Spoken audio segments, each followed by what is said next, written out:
Hello there.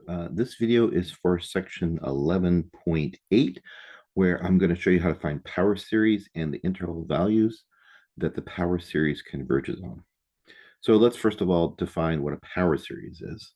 So a power series is this kind of thing. It's a function that's written like, well, C0 plus C1x plus C2x squared, which sounds complicated, but the C's are all numbers. So this is like 3 plus 2x minus 5x squared, plus x cubed. It's a polynomial, right? So power series is a polynomial. It does not stop. It keeps going. So one new feature is that it does go like dot, dot, dot. So it doesn't really stop at x to the fifth. It goes on to x to the infinity, or whatever that kind of means in our calculus sense of it, and is written in terms of a series where the c's are just the constants, and then times x to whatever power it is, starting at 0. X to 0 would just be a regular constant, and then x to the 1, and x to the 2, and x to the 3. So this is what a power series looks like. I should put the dot dots out here. And this actually is remarkably useful. It seems like a very strange thing, but is the basis of what's called Taylor series, which I've talked about in previous videos. Probably the most important concept that you learn in Calculus 2.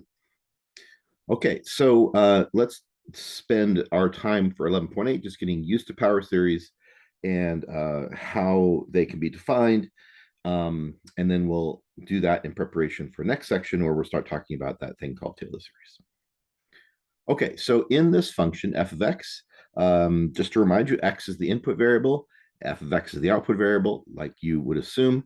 All those c's are constants. A lot of times people look at this thing and or like, here's an example down here, and they see the 1 over 3 to the n thing, and they kind of think that is a variable because n is like going from 0 to infinity. But in a power series, x is the variable for the input and f of x is the variable for the output. The c's are only there to help us determine the constants. The n's are there only to help us determine the constants, so they're not really considered variables. They're just things that are placeholders to help us determine what all the different numbers are, kind of in the same way that we did parametric equations, where we had that t thing, which basically just helps us determine what x and y were, right? They were just formulas to help us figure out what the real x and y variable values were. So the same kind of thing. Okay, onward to the next idea. A power series f of x, defined according to this like infinite polynomial, is often undefined for many values of x. Specifically, when this series diverges, then those values of x are not defined, because diverges means it doesn't have a constant value. It's either infinity or just sort of wiggly thing. And if you have a number you put in for the function and you don't get anything out, then that function is not defined for that input x. So same thing with power series. For various inputs of x, you could get an undefined value for y because that series may not converge. And we'll get some examples of that. We do know that a power series will always converge at that center 0 point. So that's this idea right here. Power series, again, fx equals the series of c and x to the n. It's always defined at x equals 0, because if I plug in 0 as x into the formula, I get my series of the constant numbers times 0 to the n, and 0 to the n is always 0, and a number times 0 is always 0. So we get f of 0 is equal to 0 for these power series. So we get at least one point where it converges, and we oftentimes get many, many other points where these things converge as well. So that's just the nature of these power series. We're going to find something called the interval of convergence. The interval of convergence, hold on one sec. Apologies for that. The interval of convergence are just the interval of x values where the function is defined. Like we had interval of increasing, we have an interval of actually f of x being defined. And we're going to be finding those intervals, and we're going to find in the x values for which the f of x actually has a converging series. And the last thing I'll tell you is that we are going to be primarily using the ratio test to determine the interval of where the power series is actually defined, where that series converges. All right, well, all that out of the way, let's do some examples so you can kind of see what's going on here from a practical point of view. All right, so I got my first example of a power series here. I got my function, I got my numbers, my constants. These are my C values. And then I have my, of course, x to the n for the polynomial. So if I just write out some values like I've done in the past, I could do n equals 0, n equals 1, n equals 2, etc.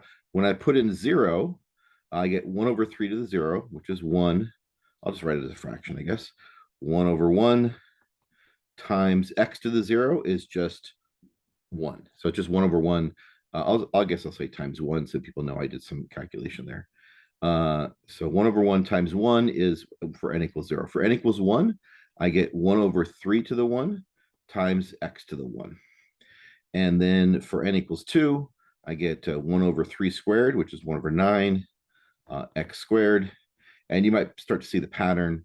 You get 1 over 27 x cubed, and it goes on forever. Now, for the series, we're really adding these things together, right? It's a polynomial with each of these terms added together. So that's what our function is.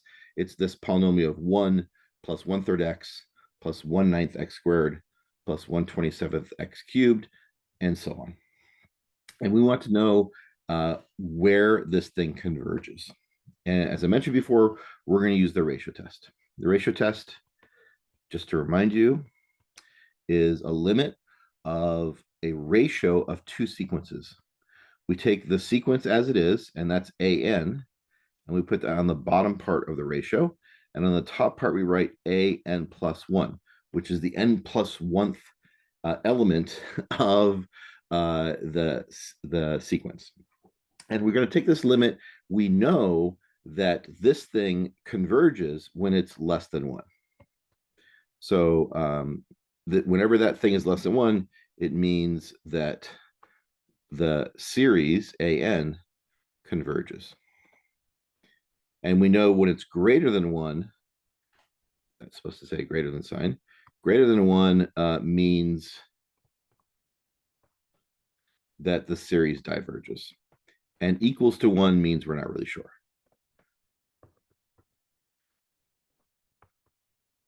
Okay, so that's essentially what the ratio test says. And we're just going to apply the ratio test and see what we get. All right, so we take the limit as n goes to, it's supposed to be infinity. I think I wrote 0 here. I'm not sure if I said infinity, but it should be n goes to infinity is our limit. And then for this giant fraction, on the bottom is just the an thing, which is 1 over 3 to the n times x to the n. And the top is the exact same thing, but I'm going to replace n with n plus 1. So instead of 1 over 3 to the n, it's going to be 1 over the 3 to the n plus 1. Put that in instead of n. And instead of x to the n, I'm going to have x to the n plus 1. Okay, so that's my ratio test limit. I'm just going to clean this up a little bit because my writing is kind of smushing into itself. Okay, so let's simplify this limit. So we do have a couple of fractions, so I'll use my algebra to kind of move things up so that we don't have so many complicated fractions. So I have 1 over 3 to the n plus 1 times x to the n plus 1. That's the top thing. And then I'm going to have times 1 over 3 to the n becomes 3 to the n, and this becomes over x to the n. So I just kind of flipped and multiplied that kind of thing. Okay, and I do have to keep the opposite value bars the whole time, in case you're wondering, because I don't know what's negative and what's positive. X could be a negative number, X could be a positive number. We don't know yet. So we have to keep the opposite value bars because we're not really sure on the sign of X, and therefore we're not really sure of the sign of the series stuff. All right, so in this algebraic simplification, we can see there's a 3 to the n plus 1 on the bottom and a 3 to the n on top. You may remember this from the series tests that you did in previous assignments. There's a bunch of 3's on the top, a bunch of 3's on the bottom. They have the same base. They have different exponents. They're being divided, so you subtract the exponents, or you can just reason out that there's one more 3 on the bottom than there is on the top. In the same way, you have x to the n plus 1, and I'll do a double circle, and you have x to the n. These are also same kind of thing. They have the same base. They're being divided. So we subtract the exponents. There's one more x on the top than on the bottom. So this becomes limit as n goes to infinity of, well, we just have an x on top and we have just a 3 on the bottom. Right? Everything else divides out. Okay, so I'm going to move over a little bit and finish this problem off. So according to the ratio test, if this limit is less than 1, it means that it converges. Remember, that's the idea behind the ratio test. You take this limit, if the answer is less than 1, it converges. So if this limit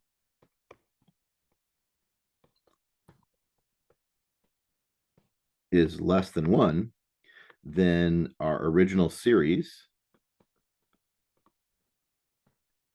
converges. Well, you may notice that there are no n's left over. N is going to infinity, right? N is 0, 1, 2, 3, 4, 5, 6 going to.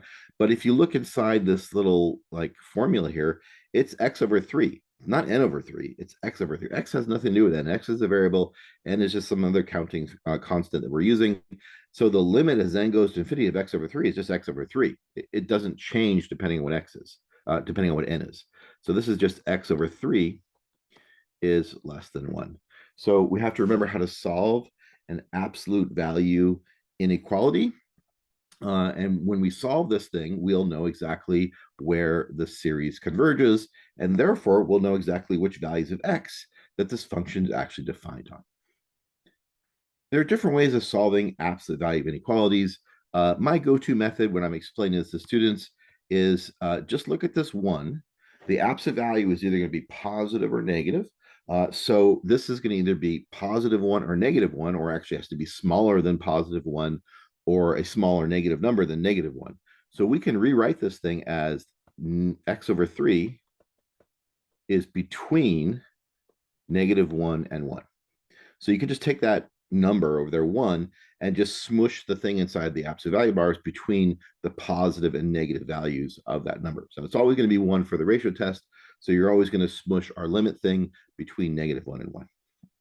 And now we have a double equation. If you want to think of this as two separate equations to help you kind of get the idea of what's going on here, you're welcome to do that too. Most math people just kind of see this as we're working on two equations at the same time. We're trying to solve for x. To get rid of x, I need to multiply by 3. So I multiply both sides, or in this case, all sides, by 3. Right? So it's the same thing as multiplying these two individual equations or inequalities times 3 on both sides. Same thing, we just do it all at once. So I'm going to stick to the do all at once thing unless someone lets me know they want me to slow down and show more steps. So 3 times negative 1, that's negative 3. X over 3 times 3 is just x. And 1 times 3 is 3. So these are the values of x for which the function is defined. These are the values of x which make the ratio test come out to have a limit that's less than 1. So these values right here, this is called the interval of x values, right? Or I guess x values, where the function is defined.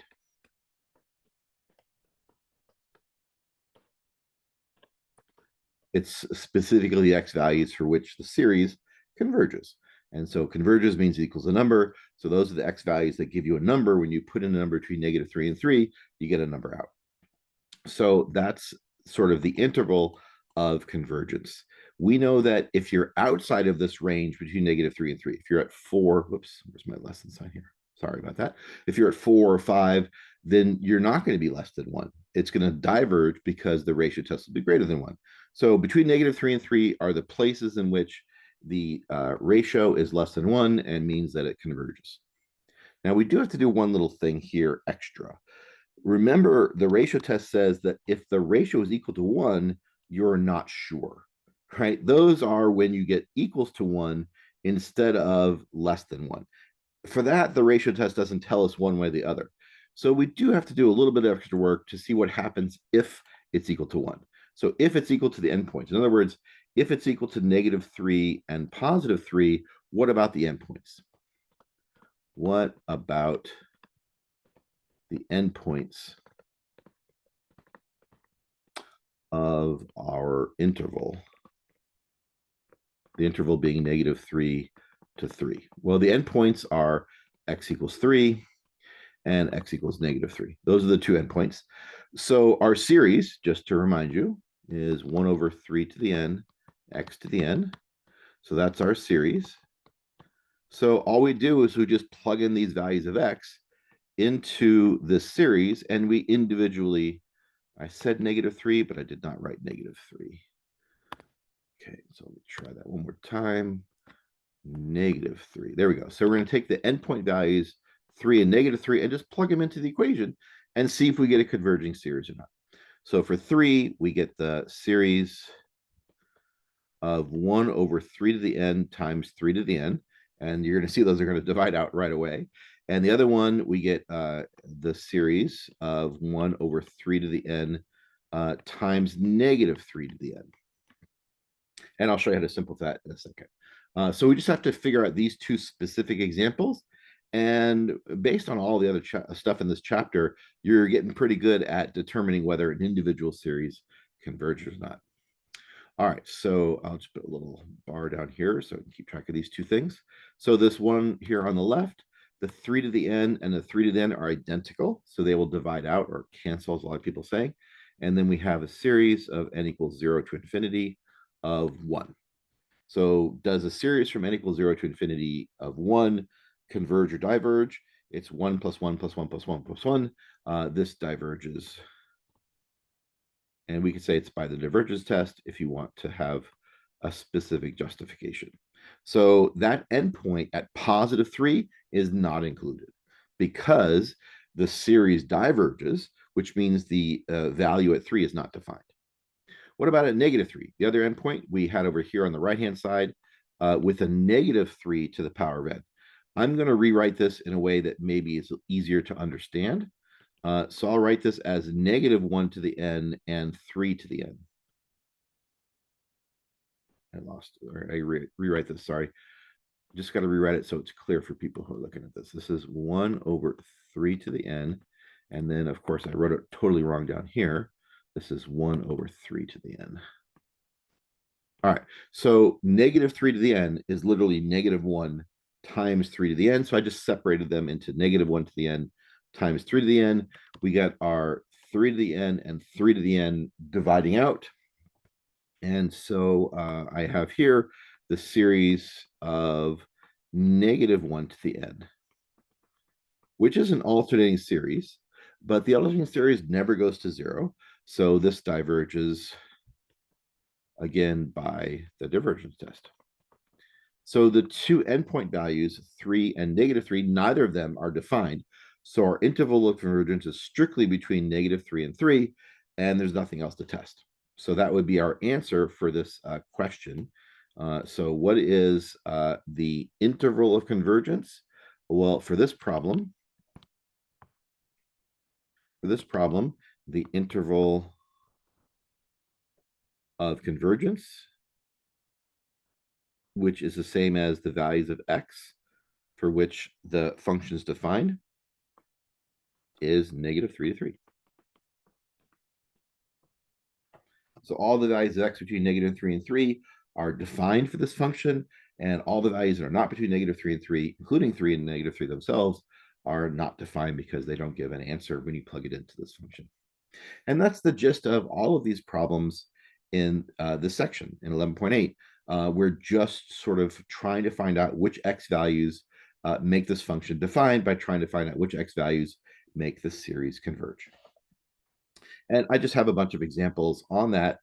They don't really get more complicated. I'm just giving different examples and different ways of simplifying them and different types of answers. But there's no like different formulas to learn at this point. or other tricks. It all comes down to using the ratio test, trying to find out when the limit is less than 1, testing possible endpoints, and then writing down your interval of convergence. All right, well, definitely let's do some more examples of that so we can see some more. And hopefully at some point you'll feel confident to give some a try yourself.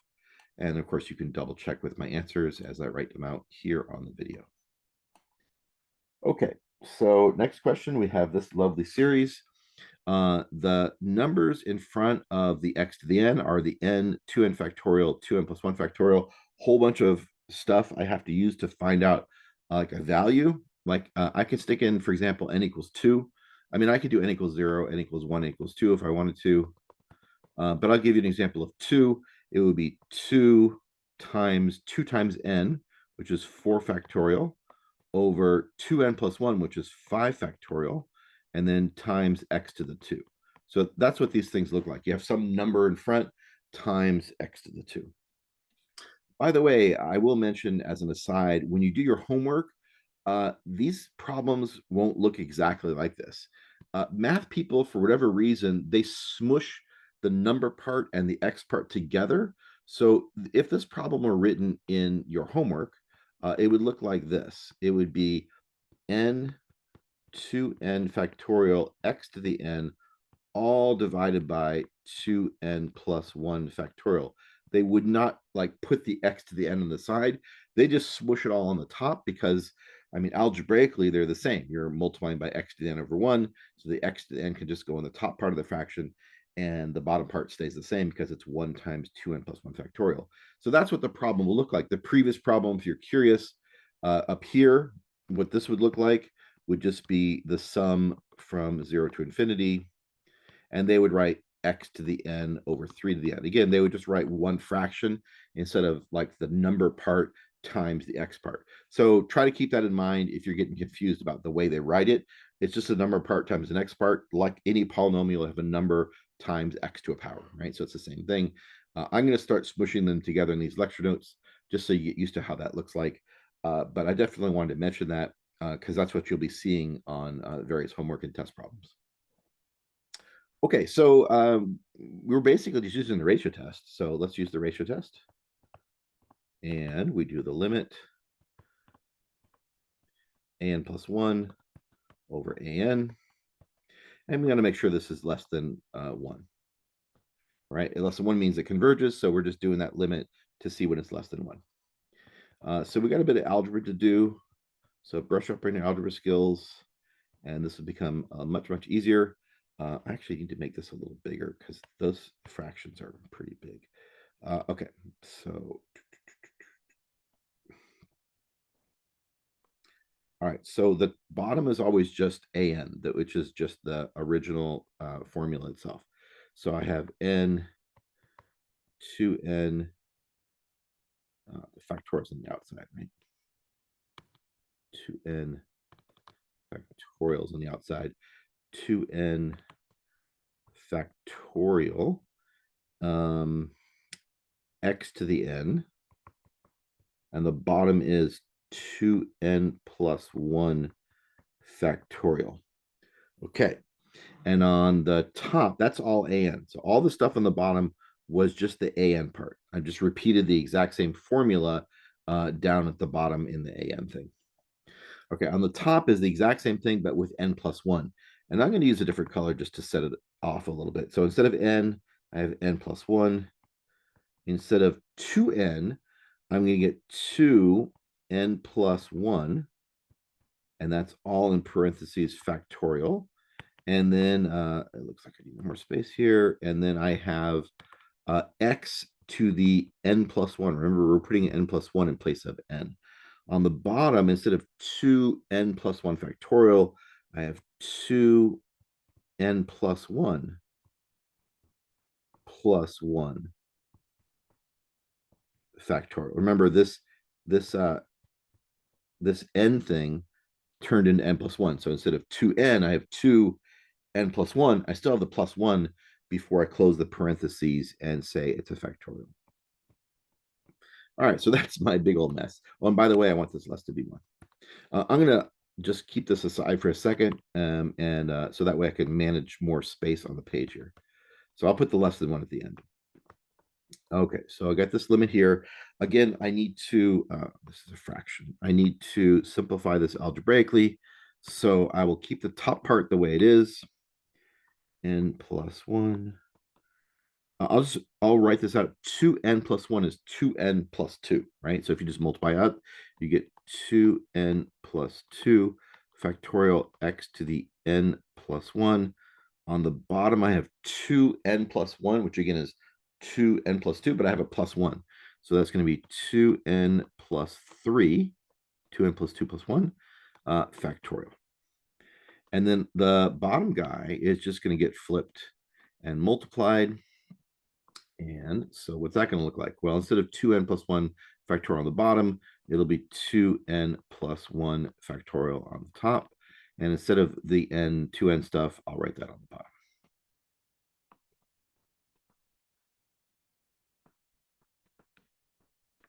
Okay, and then all this lovely stuff is in absolute value bars. Okie dokie. So I guess I'll just continue it over here. So this is the part where things start dividing out, canceling out. So we do have an x to the n plus 1, and we have an x to the n. So once again, you have a whole bunch of x's on the top, a whole bunch of x's on the bottom. You have one more on the top than on the bottom, so you end up with an x. So for that x n plus 1 over x to the n, I'm going to have x. All right, so I'm going to write the n plus 1 and the n on this thing. So here's my n plus 1. Those are going to divide out eventually, but they don't really simplify right now because of the plus 1 part, and we don't distribute that way. Okay, then we have these factorial things. So we have, now they should like divide out each other. There's a bunch of stuff. 2n plus 3 factorial. That is defined to be 2n plus 3, then one lower, then one lower, then one lower, then one lower, like that. So this is 2n plus 3, 2n plus 2, 2n plus 1, 2n, blah, blah, blah, blah, blah, blah.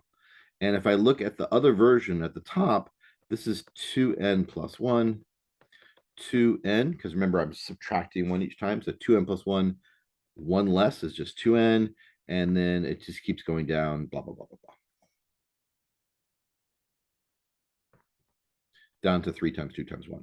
So once again, we're going to have the same kind of things top and bottom dividing out. So here we have a 2n plus 1 divides out a 2n plus 1, a 2n divided by a 2n, and all this stuff divides out. All that's left is 2n plus 3 and 2n plus 2. That's a 2 in there. So on the bottom, I'm going to have a 2n plus 3 and a 2n plus 2.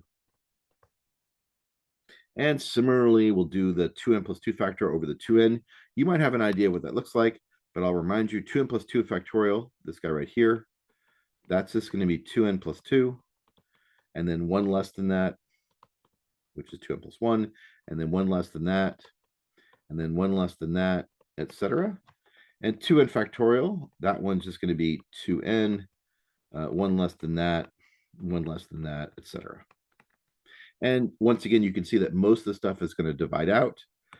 So we get like the 2n dividing out the 2n, the 2n minus 1 dividing out 2n minus 1, et cetera, et cetera, et cetera, et cetera, et cetera, et cetera, et cetera, leaving just 2n plus 2 and 2n plus 1 on the top. All right, so I don't know if I can squeeze it in, so I'll just move the x over a little bit so I can squeeze it in more easily. All right, so we get, what do we get? 2n plus 2 and 2n plus 1. All right, how about that algebra for you? So there's my limit. I still have some things that cancel.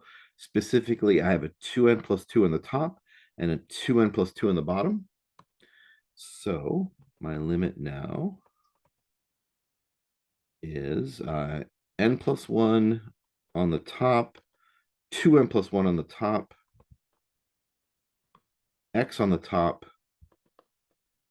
On the bottom, I have n, and I have 2n plus 3. Okay.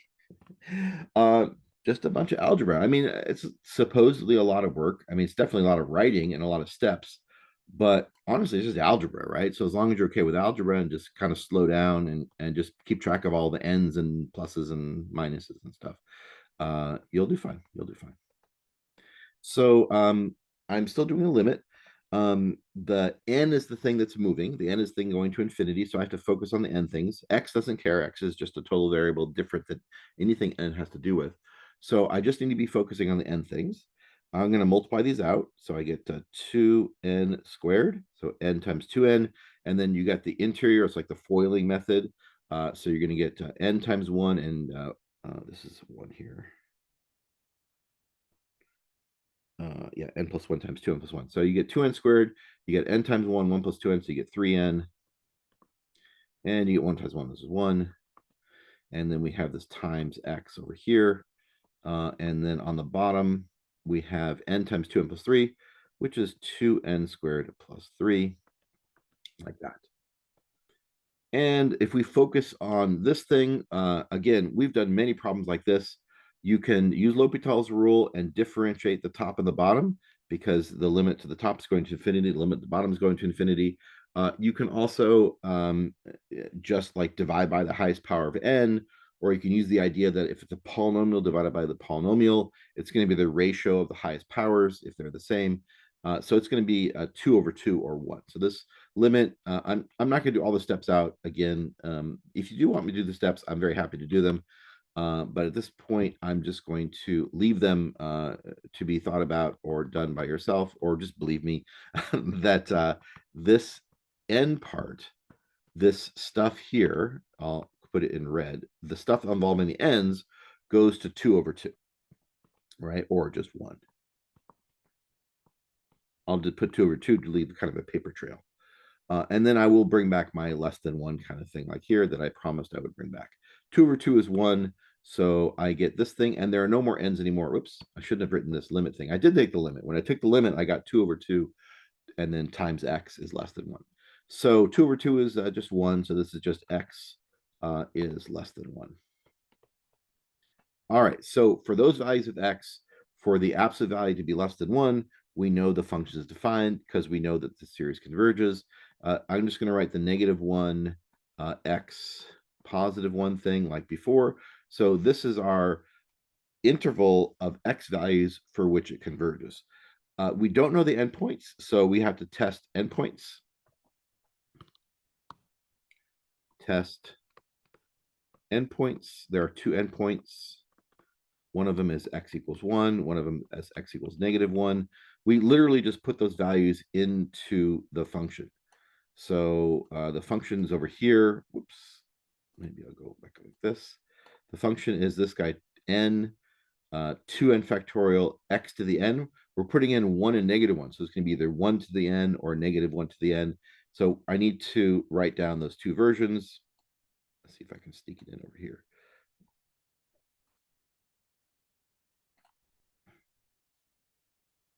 All right. So for x equals 1, it's going to be the series of n, 2n factorial, 1 to the n. On the bottom, I have 2n plus 1 factorial.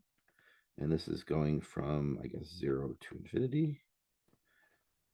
And then for -1, it's going to be the same thing. Let me just clean this up a little bit. That's going to be 1 to the n. And -1 is going to be the exact same formula, except instead of 1 to the n, we're going to have -1 to the n. So n 2n factorial -1 to the n.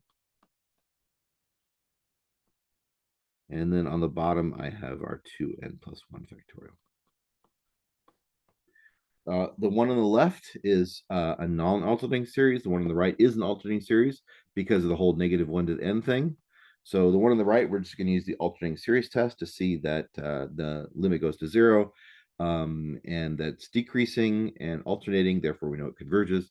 The one on the right, we're going to have to do something else to determine whether it converges or not. So this is the way the game goes, right? You use the ratio test, you plug it in, and you do all the algebra to find out the x values for which it converges or diverges, right? So in this case, x between -1 and 1, it will definitely converge.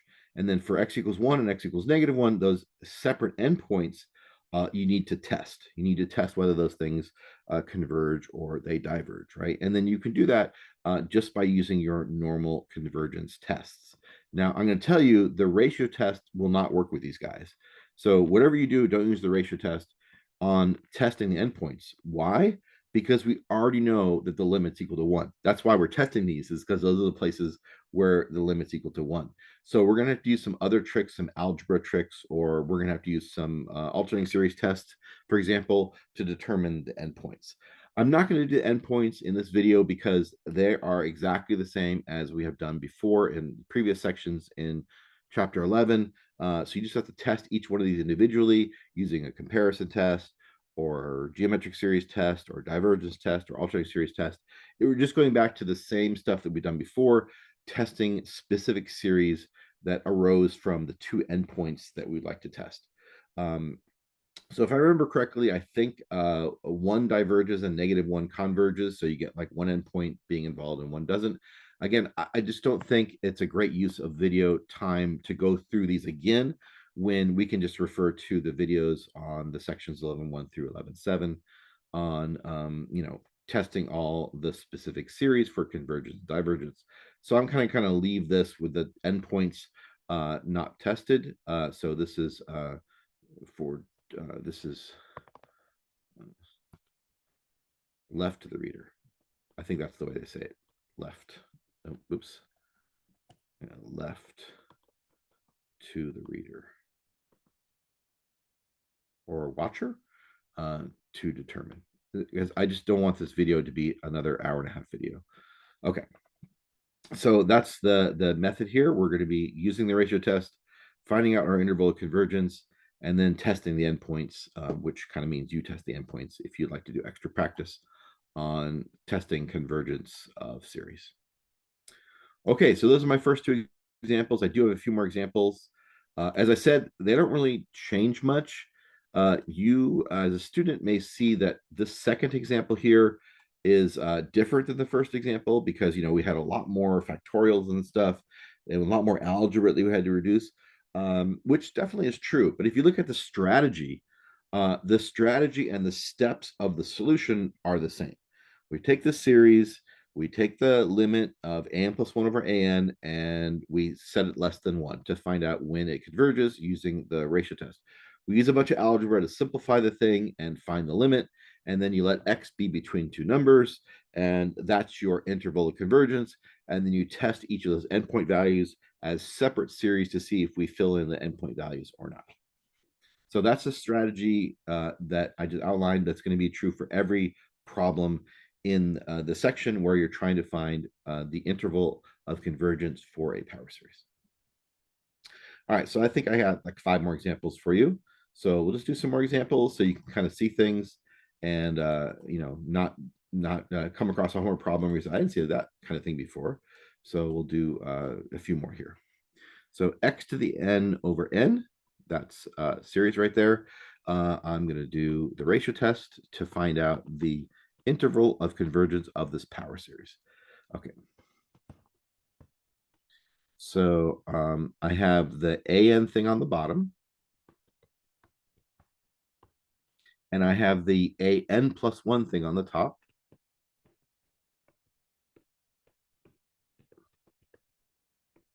I have this absolute value thing, and I have it less than 1. So I'm not really showing as many steps as I showed before, but remember, we're using the ratio test of an plus 1 over an, and it's supposed to be less than 1. All right, in fact, I'm going to get rid of the 1 and put it at the end. All right, so now I'm going to simplify this thing.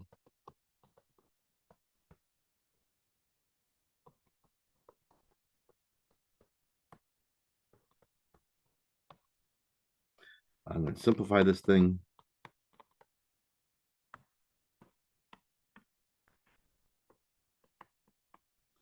And I'm going to take the limit.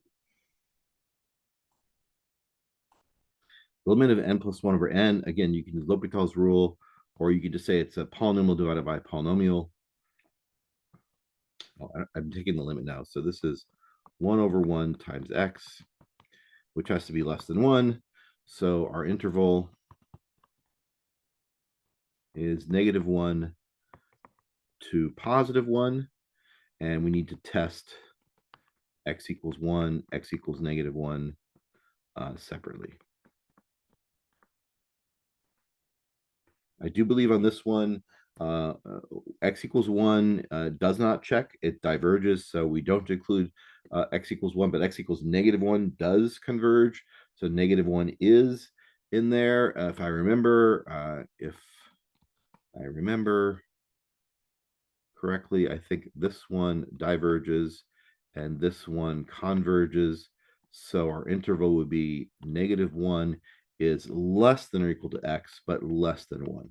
So that would be our final answer if we go ahead and test those endpoints. And if they are, as I remember them to be, diverging for 1 and converging for -1, I'm not, again, going to worry too much about the endpoint values for this video demonstration. All right, so that's it. That's it for H. We found the interval of convergence. We didn't really test the endpoints, but I'll let you test the endpoints and see if my memory is correct about which endpoint actually checks or not. Okay. So for D, I have a series here of x to the n over n factorial. Again, they've smushed the x to the n and the n factorial together.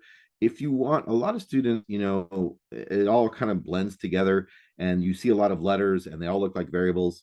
If you want to write this with them separated, I think that's a smart idea. If you're in any question about what's the constant part and what's the variable part. So this is 1 over n factorial times x to the n. So you have a number times x, that's your polynomial thing. You're really only testing the 1 over n part to see when that converges, but the x to the n is part of that too. It just always divides out. Let me show you what I mean by it always divides out. N goes to infinity. All right, we get the a on the bottom, which is just x to the n over n factorial. We get the n plus 1 version on the top, like that. I'm going to use my algebra to simplify this thing. I get the n plus 1 and n plus 1 factorial. And then this guy is going to flip around, and I get n factorial over x to the n, like that. And the x to the n plus 1 and the x to the n, they are a whole bunch of x's. And you have n plus 1 x's on the top, and you have n x's on the bottom. So they're all going to divide out. You could just subtract exponents. N plus 1 minus n is just x. So we're going to end up with a limit of some n things. And then you're also going to have an x over here, right? Because the x to the n plus 1 over x to the n is going to be x. And I'll just remind you that in the previous problem, we had an x over, right? Because you had x to the n plus 1 over n to the x. And on the previous page, when we were doing these problems, we're going to have an x left over. Every single time there's an x left over because you have x to the n plus 1 over x to the n. Every single time you have an x left over because you have x to the n plus 1 over x to the n, and they're always going to divide out to equal x. So you're always going to be left with this x thing, which is good because we're trying to solve for when x is less than 1, or when the limit's less than 1 in terms of x. And the other stuff is the complicated stuff with n's that you'll need to use some more complicated algebra stuff to simplify. All right. So kind of give that heads up. We have n factorial over n plus 1 factorial. You'll eventually get enough of these done where you start realizing, oh, these things all divide out except for n plus 1. But please don't be shy about writing them out. N factorial, as we defined it, is n minus 1, n minus 2, blah, blah, blah, blah, blah. And n plus 1 factorial means you start with n plus 1, and then you get one smaller than it. One smaller than n plus 1 is just n. And then one smaller than that is n minus 2, or excuse me, n minus 1, and then there's n minus 2, etc., all the way, blah, blah, blah, blah. And then they're all going to divide out. There's an n here, an n here, n minus 1, n minus 1, n minus 2, n minus 2. The only thing that's left over is n plus 1. And there's nothing left on the top. These are all ones basically on the top. X to the n divided by x to the n became x. N factorial over n plus 1 factorial became 1 over n plus 1. So that's our limit. So the x has nothing to do with n. When you're taking a limit as n goes to infinity, x does not care what x does not care what n is because it's a totally different letter. So what happens to this part? What happens to the 1 over n plus 1 as n goes to infinity? Well, the top is always 1, and the bottom goes to infinity plus 1. And what is 1 divided by infinity plus 1? That's 1 divided by infinity, which is 0, right? So this becomes the absolute value of 0 times x, which is less than 1. Well, when is that true? 0 times what number is going to be less than 1? Well, 0 times any number is always 0, right? This is basically 0 is less than 1. So what values of x, for what values of x are you going to have 0 being less than 1? Every single value of x. 0 times 17 is less than 1 because 0 times 17 is 0. 0 times negative pi is less than 1 because 0 times negative pi, it works for every single x.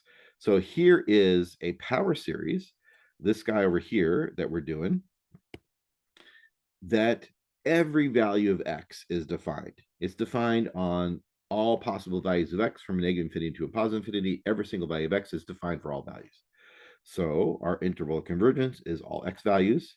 So from negative infinity to infinity is our interval of convergence, and there are no endpoints to check. Infinity is not a number, so you don't need to check something which is not a number.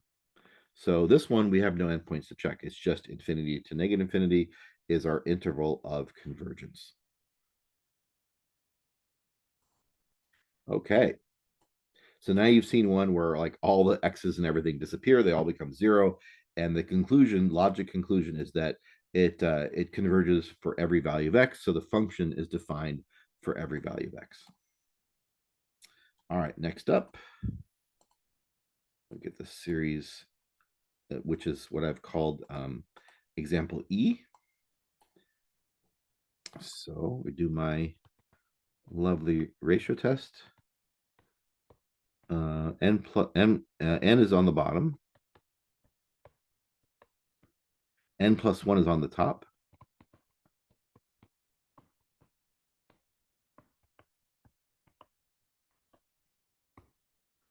I'm going to simplify this and then make it less than 1. So do you remember n plus 1 factor over n factorial? We kind of did it in the previous problem, right? You got a whole bunch of things on the top. You got n plus 1, you got n, and you got smaller ones. On the bottom, you have n minus 1, smaller ones. They're going to have things on the top and the bottom divide out, except for that leading n plus 1. And you may also remember that if you have x to the n plus 1 over x to the n, those are going to divide out, leaving just x. So what does this limit simplify to be? Well, the n part simplifies to be n plus 1, and the x part simplifies to be x.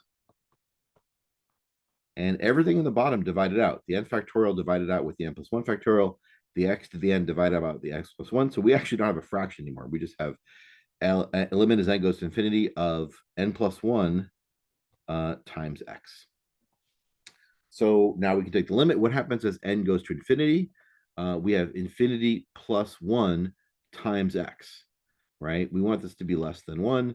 So infinity times x is infinity. So here's an example where you get something like infinity is less than 1. So when does that happen? The answer is never. This never happens.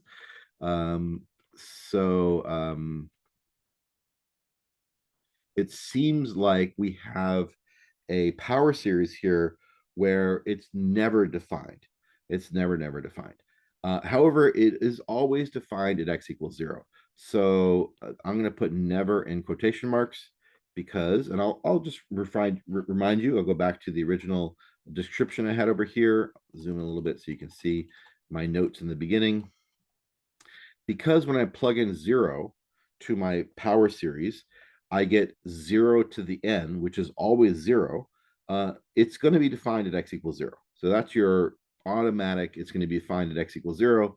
And so for our particular power series function here, it never happens or never converges.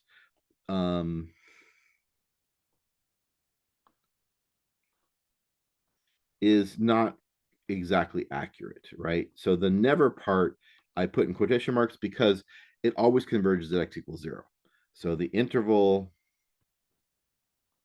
of convergence is just a value, is 0. It's not between 0 and 0. I guess technically you can write 0, 0, but that just looks weird. Don't write that. Just say x equals 0. That's the one place that it converges. It always converges when the x is equal to 0. And so our interval of convergence is just one value of x. This power series basically is never defined instead unless it's x equals 0, in which the function value is 0. So we do know that f of 0 is equal to 0.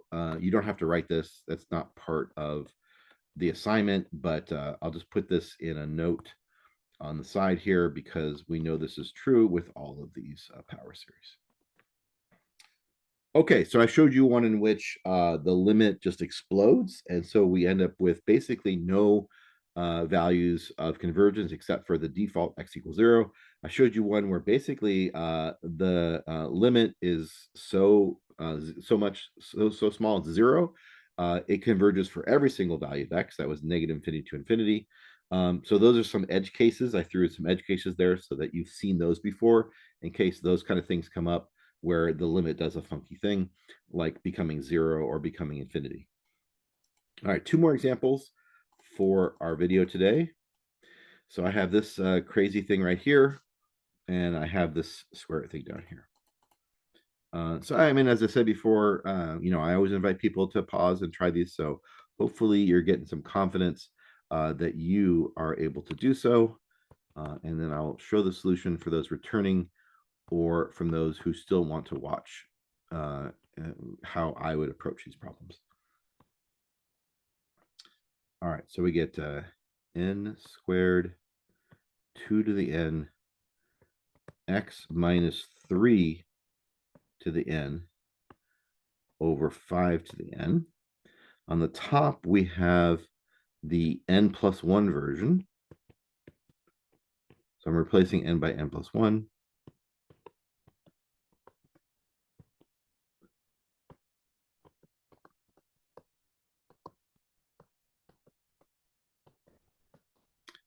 So voila.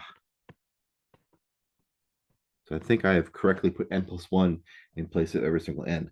One thing I will mention is that this power series has been shifted. The x minus 3, if you remember from your pre-calculus or other math preparation, is exactly as the function for x. It's just been shifted over to the right by 3. So we're going to be doing all the stuff we did before.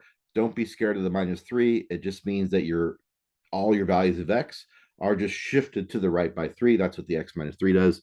You can kind of, if this sounds a little unfamiliar, you can think of y equals x squared, which is a parabola, and y equals x minus 3 squared, which is the same parabola moved over 3 spaces. Maybe that jogs your memory a little bit. This is called a horizontal translation, which people typically study in a pre-calculus class. Okay, let's do some simplifying.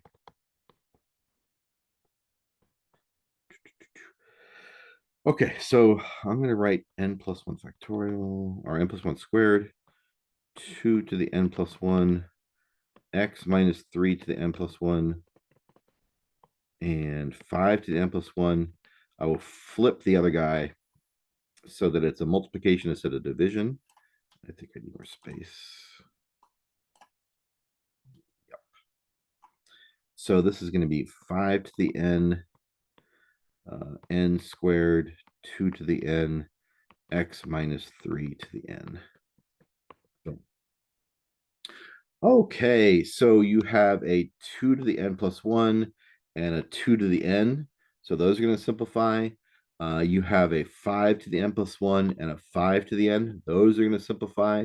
You have x minus 3 to the n plus 1, x minus 3 to the n. Those are going to simplify. The n plus 1 squared and the n squared, they don't simplify as easily as those exponent problems. Like 2 to the n plus 1 over 2 to the n is just going to be 2 because there's a whole bunch of 2's on the top, a whole bunch of 2's on the bottom. You can't do that same kind of simplification with polynomials. It doesn't work because of the whole plus thing in there, right? N plus 1 and n, they don't just simplify. You have to multiply things out first. So I will do so. So let me first write out what things, divided out to be, canceled out to be. So we have 2 to the n plus 1, and we have 2 to the n. Those become 2. We have 5 to the n and 5 to the n plus 1. Those become 5. We have, did I do that right? It becomes 5 on the bottom. I'm like, that doesn't sound right. That's because there's 5 to the n plus 1 on the bottom. There's more 5's on the bottom than there are 5's on the top. Or if you subtract these exponents, n minus n plus 1 is -1. So there should be a 5 in the bottom. Okay. So I kind of figured something wasn't quite right there. And I just neglected to see where the extra 5 was. We have x minus 3 to the n plus 1 and x minus 3 to the n. So we have an extra x minus 3 on the top. And then that does this guy, this guy, this guy, this guy, this guy, and this guy. We have n plus 1 squared, which, by the way, is n squared plus 2n plus 1. And the bottom, we have just n squared. Okay, so there's some algebraic simplifications for you. Now, what do we do? Well, this part of the limit right here, these are polynomials. So we have n squared plus 2n plus 1 over n squared. Once again, they have the same power of n on top and bottom. So you can, use L'Hopital's rule, or you could divide by n squared, or you can know they're just going to be the coefficients of those two n squares divided. So it's 1 on the top, 1 on the bottom. So it's going to be 1 over 1. I will let you choose to fill in the details as you wish. But that becomes 2, 1, x minus 3, 5, 1, like that. 1 over 1. Or you don't have to write the ones at all if you don't want to. Okay, we're almost done. This has to be less than 1 in order for it to converge, right? The whole idea of the ratio test is we find out when it's less than 1. All right, I'm going to go up here so I have a little bit more space. I'm going to write out the limit one more time, even though I think people know what's happening already, but I'll just do it in case. 2 times 1 times x minus 3 is just 2x minus 3. 5 times 1 is just 5. There are, okay. I shouldn't be writing the limit anymore, is why I said because literally we took the limit to get rid of the n's, right? When you take the limit as n goes to infinity, you get n squared, which is some version of infinity, divided by n squared, which some version of infinity goes to 1 over 1. So I no longer write this limit here because I did the limit. So let me just simplify it so people can see what's going on. I did the limit. Okay, so I get this thing. So how do I solve this thing? Well, as I mentioned before, there are different ways of solving it. Some of you are probably very quick at solving this, but if you're uncomfortable with these absolute value inequality things, just write that thing and then smash it between the positive and negative of this thing over here. So it's going to be positive and negative of 1 for all of these ratio test problems, because we're always trying to find out when it's less than 1. And now we basically have two equations here, two inequalities. We're just going to solve for x. So just like any equation, imagine you just had 2x minus 3 over 5 is less than 1, and I asked you to solve for x. You'd probably multiply both sides by 5, or you distribute the parentheses. You do whatever steps you have to do to get x by itself. We're going to do the exact same algebra, but we're going to do it like on all three sides. So I guess I'll start by multiplying by 5. So multiply by 5, multiply by 5, multiply by 5. And that gives us -5 is less than 2x minus 3 is less than +5. So maybe I'll get rid of the 2 as well. I'll divide by 2. I'll divide by 2. And I'll divide by 2. So my 2 divided by 2, I guess it should be divided by 2 on the right-hand side because otherwise it looks like something weird. So -5 divided by 2, I'm just going to write that as -5/2. I guess you could write it as -2.5 if you'd rather write a decimal. The 2 divided by 2 makes the 2's go away. And 5 divided by 2 again is 2.5, or I'll leave it as a fraction, 5/2. So now how do we get x by itself? Well, you got to do the opposite of minusing 3, which is plusing by 3 on both sides, or I guess all 3 sides. So x minus 3 plus 3 is just x. And now maybe it was better if I did the decimals. It's easier to add a decimal, a whole number, than it is to add a fraction. But 3 is the same thing as 6 halves, so this is 11 halves. And 3 is the same as 6 halves. 6 halves minus 5 halves is 1/2. Or you could have done it in decimals, and maybe that would have been a little easier. But this right here is our interval of convergence, except that we have to test the endpoints. So need to test the endpoints. What are the endpoints? Well, they're literally 1/2 and 11 halves, or 0.5 and 5.5. So you would do like separate series for 1/2 and 11 halves. You would just literally take our formula over here and oops, way over here to the left. You take our formula here, up here, and you'd literally just plug in 1/2 for x. So you'd have to test. So for example, if x equals 1/2, you would test the series of n squared 2 to the n 1/2 minus 3 to the n over 5 to the n. This ends up being a alternating series, so you can use the alternating series test, etc. Right? We'd have to test the other endpoint, which, as I mentioned, I'm not really going to focus on in the video here. So our general interval of convergence is 1/2 to 11 halves, or 0.5 to 5.5, but we do have to test each of those endpoints to see if they're included. It may include a half. I think it does. I did my eraser. It may include a half, but it may not, depending on whether it converges or not. It may include 11 halves, or it may not. You'd have to test the endpoints themselves to be able to know if they're strict inequalities or if they're less than or equal to signs for the endpoint values. So the ratio test doesn't get the endpoints. We have to do those separately, just to remind you. My last example is G. I'll leave that there for people to see. Maybe I'll zoom out a little bit in case people are not pausing and writing stuff down. You want to see it adjacent to the new problem. So for G, we're not going to do anything different. We're just going to do the limit using the ratio test. All these problems are the same strategy. So here's my AN on the bottom.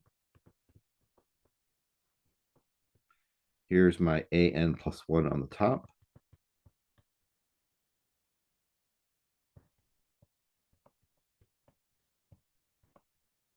Like that.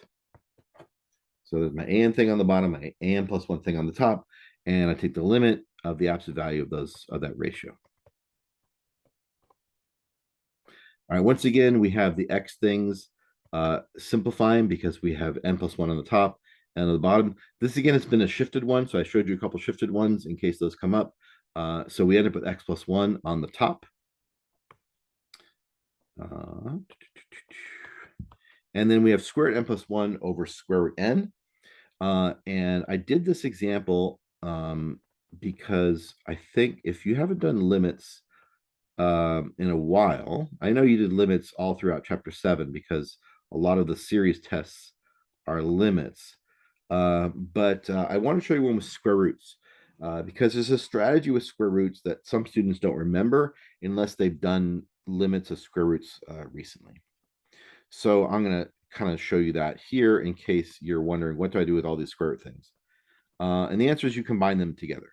So the square root of n plus 1 over the square root of n, you can write as n plus 1 over n.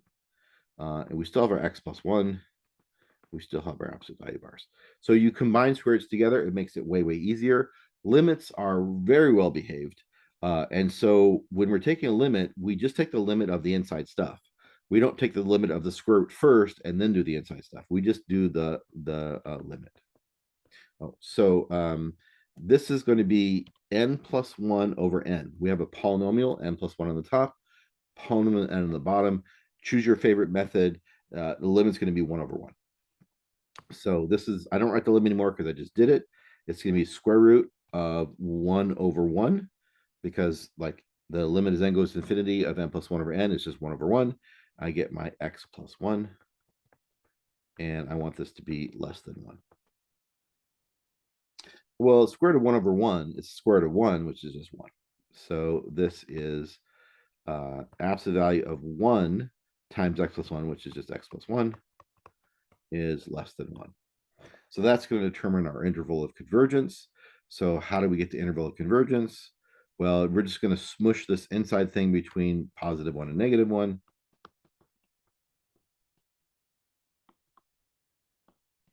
Like that. And then we need to solve for x. So I'm going to subtract 1 on both sides, or all three sides. So I get negative 2 is less than x is less than 0. And that's my interval, except we still need to test,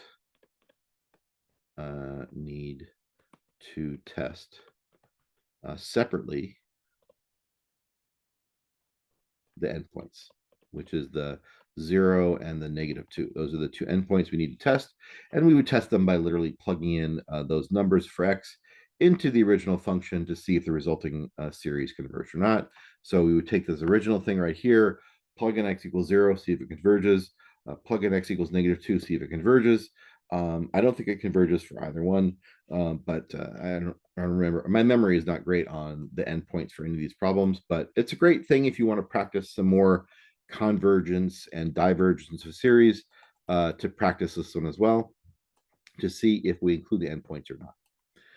Okay, so that's my main sort of goals for this video, was to show you what a power series was, what we do with a power series, which is try to find out which x values, for which x values it's defined.